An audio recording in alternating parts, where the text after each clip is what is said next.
BTG02 and welcome to the Blue Corner into a Cardfight Vanguard deck profile. Today is May 22nd, which means BTG02 Soaring Ascent of Gale and Blossoms is now out, and figure what better way to kick off this change in the format than with an updated deck profile of Dragonic Kaiser Crimson. A couple of people asked to see my updated build. Here it is. Bear in mind, though, that this still contains proxies, as I haven't had a chance to go out and get packs yet. I'm going to do a box opening on Sunday. It should be up by then, or Monday at the latest, and hopefully I'll pull the cards that I'm actually needing to build this. I've already got Conquests on order, so at least my extra deck is going to be done pretty soon. Getting Crimson and Voltage Horn will probably be a bit of a challenge, especially if I decide to go all the way and it just SP out everything, barring one of my Vermilions. But yeah, you guys should know what Crimson does at this point, so I'm really just going to explain the changes I've made since the last video I made back in December, as we now actually have an extra deck and an Amber clone and other things, and let's just get started. So, this deck is of course based around Dragonic Kaiser Crimson, who is the Legion revival of Dragonic Kaiser Vermilion. Crimson's ability makes it so that once per turn you can have Vermilion's Limit Break be free, so you get at Limit Break 4. This guy's effect allow you to use this effect, thus you get a free front row board wipe every single turn. And his other effect allows you to Soul Blast a card in order to have it gain 2,000 power for the turn. The Soul Blast effect allows you to sort of pseudo-loop in the way that Dodex does, in that you would ride a Dodex, Soul Blast, Legion, and just keep a flow going, except you don't get the search, obviously, when you Legion, but it still makes it so you can ride this over another Crimson Legion, Soul Blast these two off, Legion back in, Vermilion, Crimson, and 2 cards of choice, and ensure that you never deck out. But this is really only viable during the late game. And that's pretty much it for Crimson and Vermilion. I will say that in this new format, so to speak, front row retiring is actually a lot more powerful than it used to be, due to the composition of how decks are. Grade 3s now, any extras your opponent has are going to be held for striding purposes, so they won't really call those out that often.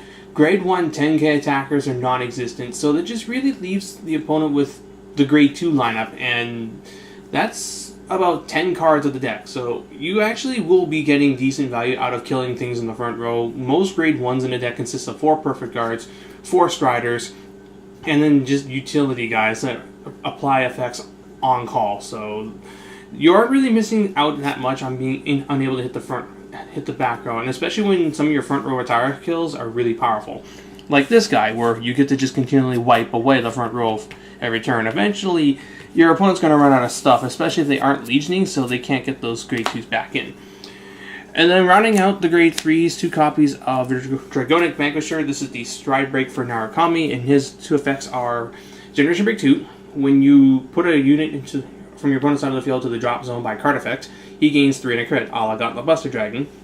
And when you stride on top of him, you counterblast 1 to retire a front or rear guard and bind it up face up permanently, which is pretty strong. It ensures that certain cards will never be seen back again, such as certain Legion mates that your opponent might shuffle back in, Grade 2s with shuffle effects. I mean, unless you're playing against a Legion deck, retiring something in the front row permanently isn't as powerful as it could be, but it's still pretty good in the sense that it goes with Narukami's new gimmick of ensuring that your opponent's stuff stays dead for good. And the Generation Break 2 skill, it allows you to potentially get a sack win or something. You're at GB2, your opponent's at 3 damage, you attack with Voltage Horn Dragon to get this guy's skill set up, and then you hit a crit and they die. But more often than not, though, you won't really be using him for the GB2 skill. You'll just be using him to wear down your opponent's resources with your stride skills, set up Conquest, and then when you late game, you'll go into Crimson and then just start Legioning over and over again, and just eventually just pressure out your opponent. So that's it for the Grade 3s. For the Grade 2s, just what you would see in any Narukami deck at this point. Chatra, best common in the set, honestly. Just, he is so good. 11k Grade 2, that's live the moment you play it. It's not Generation Break. And getting free cards and a bind out of your opponent's drop zone, or making your opponent drop 10 to 15k guard just to stop this thing, is always nice. And he makes ridiculous numbers with Conquest Dragon. 4 Voltage Horn Dragons, Generation Break 1, Amber Clone, retire, your opponent kills something and then binds it. Pretty okay. and 3 copies of Dragonic Kaiser to hit back row units that may be a problem, like Stacia. Then for the grade 1s, I am running 4 copies of Dragonic Dragon Dancer Anastasia. This is the Unflipping Perfect Guard. This Narukami variant does burn more counterblast than Eradicators and Brawlers, so you kind of do need Anastasia in here, because it's mainly because they're running Death Scythe. If you are not running Death Scythe in your deck, then you can get away with running Vanguard. If you are running Death Scythe, then you need Anastasia, because those 2 counterblasts can be costly. 4 Mighty Bolt Dragoons to stride over. And then this is where I decided to differ a little bit from most Japanese lists I've seen. I am running Threatening Brawler Comey, who is the drop and draw if your opponent has 1 or less rear guards in the front row. The other alternative to this guy, who is actually really good, he sets up Legion, lets you filter, and it just helps Narukami be a bit faster to go with its new pressure draw engine of Chatra. But the card you can run in this guy's slot is a new card from the set. It's called Wyvern Guard or Wyvern Strike Pilgrim. He's a 7k grade 1 with a Generation Break skill who can only attack Vanguards. However, at Generation Break 1, he becomes an 11k attacker when it battles the Vanguard. So 11k grade 1, that's pretty powerful when you pair it up with Conquest Dragon during those big push turns.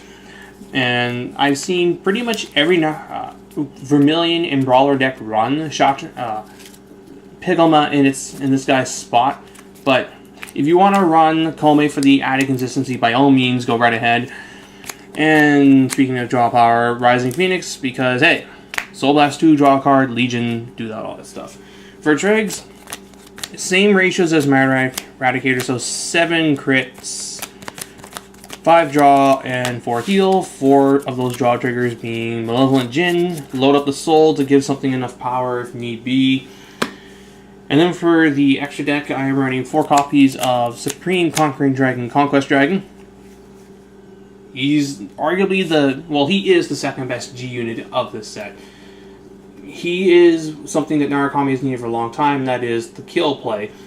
Narukami has always been lacking things like guard restriction, restanding with the exception of Descendant, or even just extra criticals without being overcosted like Gauntlet Buster Dragon. Conquest Dragon gives you a sort of win condition in that your rear guards, or rather your front line, gets really big when he uses his effect. Another thing to note is that you can actually use his effect if your opponent has no units in the front row. He won't retire anything, but he'll just get the 10,000 power to your front, which makes him likely 41. This makes your Chatra's 21, 28 with a booster behind it, and it makes Voltage Horn 26 with a booster behind it. That's a lot of shield to eat up, and you get to do this at least, well, at most 2 times a game. And provided that, given that your opponent is going to be perfect guarding your Zoras because they don't want to lose cards in drop zone, they're eventually going to run out of cards to block your Conquest Dragon pushes, which makes him really, really, really powerful. And as I already mentioned, 3 copies of Zoras. You can honestly run 4 in here. I mean, he's just that good. Or rather, he's the kind of card that your opponent's rather going to let hit because they don't want you to knock cards out of their drop zone, PGGs, triggers of their Legion, Lacrosse, or Dote. He's just really strong. Retire, Banish 2, whatever. And then finally, I'm a copy of Snow Element Blizza. I also should note that my starting unit is still Spark Kid Dragoon. There really isn't any other good grade 3 to run at this time. The Generation Break starter in this set is not good. And Fighting Drago Kid's not good in here anymore because I'm not running a strictly Legion deck. I'm running a Legion as my later game and a Stride Breaker as my early game. So Fighting Drago Kid's not going to do much. The only other starter I would really run in here at this point would be Saishin, who goes into the soul to kill a grade 0 rear guard. That's pretty strong, as well most decks usually have a grade 0 that's either a combo based one, such as Judge Bow, or this guy, or clones of this guy. So you will have things to kill. And that's pretty much it for the deck. It's a bit of a shorter video, but there really isn't a whole lot to explain other than it's a chance for all of the longtime Narukami fans to play games with the return of the almighty boss monster, Dragonic Kaiser Vermilion, and he's not half bad. I mean, obviously he's not Dodex, but to be perfectly honest, Bushiroad wasn't really thinking when they designed a Dodex, and that thing has set the bar so high for Revival Legions. Not many things can really hope to keep up with it, but compared to the other Revival Legions, Vermilion and Crimson are actually pretty good, if not one of the much better ones out there, because of just the support he's got going for him. And that's pretty much it for the video. So yeah, hope you guys enjoyed it. Stay tuned for a box opening of BTG02, Soaring Ascent of Gale and Blossoms come the weekend. And other stuff I'll probably be talking about soon will be just part of the Japanese metagame and cards that's coming up, and Fighters Collection a little bit. Yeah, why not? Anyway, so that's all I got to say. Hope you guys enjoyed this, and until next time, this is Boost99, checking out.